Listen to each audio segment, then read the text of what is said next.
Welcome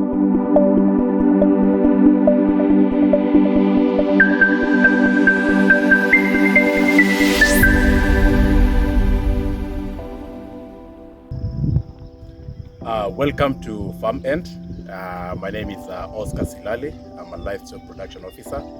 This is just a content hub that is here to enlighten you as our farmers and also those who are aspiring to join this production enterprise.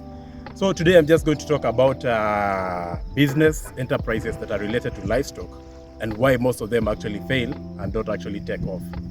So livestock production, this is actually one of the earliest practiced careers, and this is something that was ordained by God.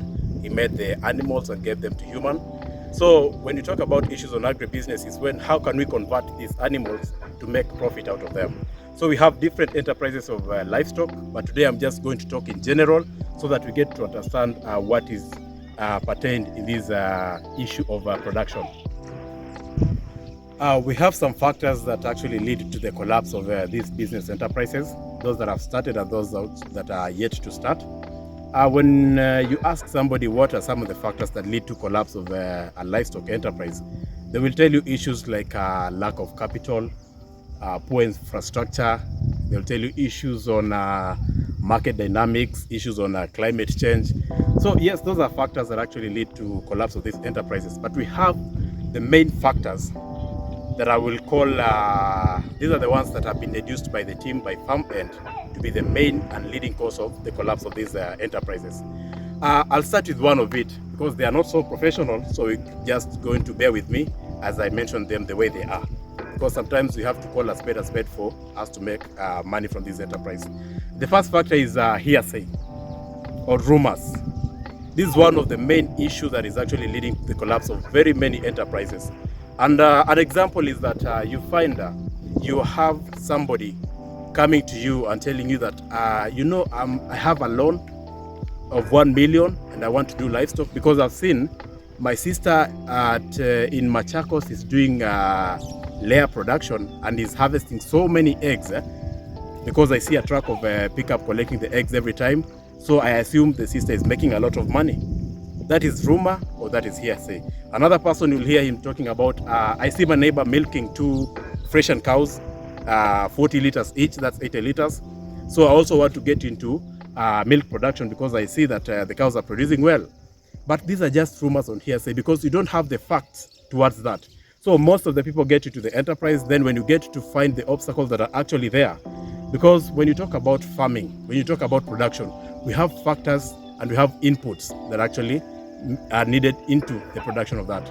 If I'm doing layer production, I need to be buying feed for those birds. I need to be having somebody to take care of them. That's labor.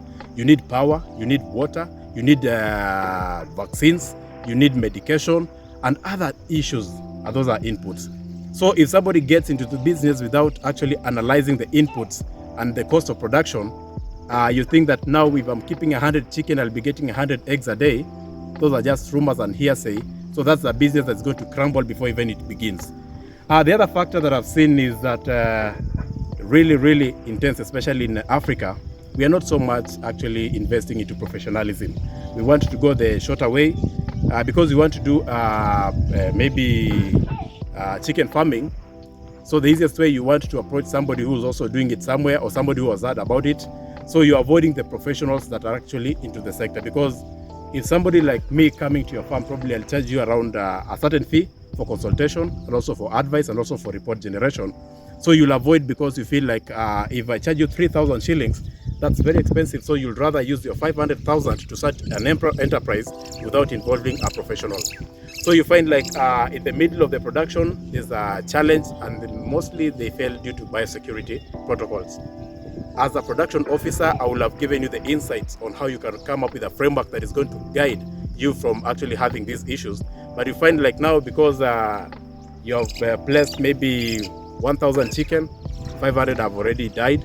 That is when you're coming to look for a vet, you're coming to look for a production officer when things are already out of hand.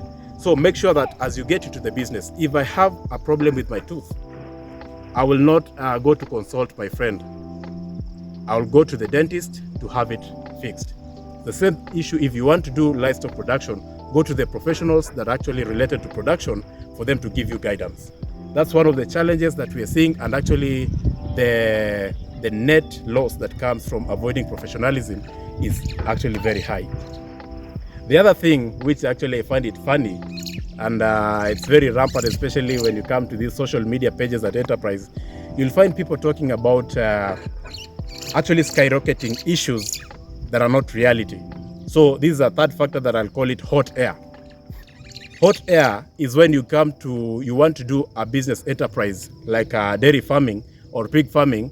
When you go to YouTube, you find a caption like, hello everyone, I actually quit my job. I'm now keeping 2 dairy cows and actually making a lot of money from that, without giving you facts. Another caption you'll find maybe in the newspaper, somebody maybe having written something like, I'm making millions from my chicken enterprise, and that person is rearing 100 chicken. That is not possible.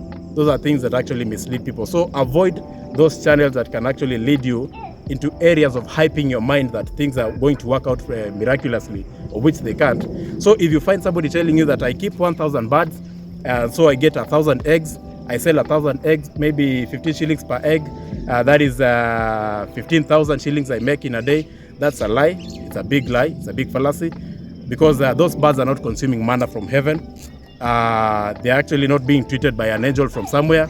This farmer is buying drugs, this farmer is buying feed, this farmer is paying somebody to take care of the birds. So you have to avoid those fallacies and those captions that may tend to lead people or mislead people. So be very keen when you want to get to livestock enterprise. We have so many other channels that people will not tell you the naked truth that it is, but here at Farm End, we'll be looking at these issues and also explaining to you.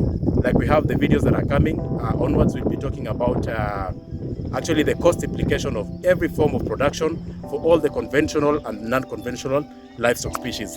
So don't come into the production stage carrying a lot of faith with you, because your grandmother used to do chicken production, your grandmother used to do pig production, so you think that it's going to work out the same. Times have changed, breeds have changed, the environment has changed, and also you have so many factors that you have to consider when you're doing the production. So thank you very much for that segment, and I hope you're going to work together in this journey of livestock production, because partly Farm End provides also consultancy services. Feel free to reach out. Search for social media pages, that's on Facebook, on LinkedIn, on Twitter, YouTube, that is Farm End. Kindly like, follow, and also subscribe to our YouTube channel so that you can be getting real-time information for every production that we do as a Farm End. Thank you very much, and see you as you get into livestock farming.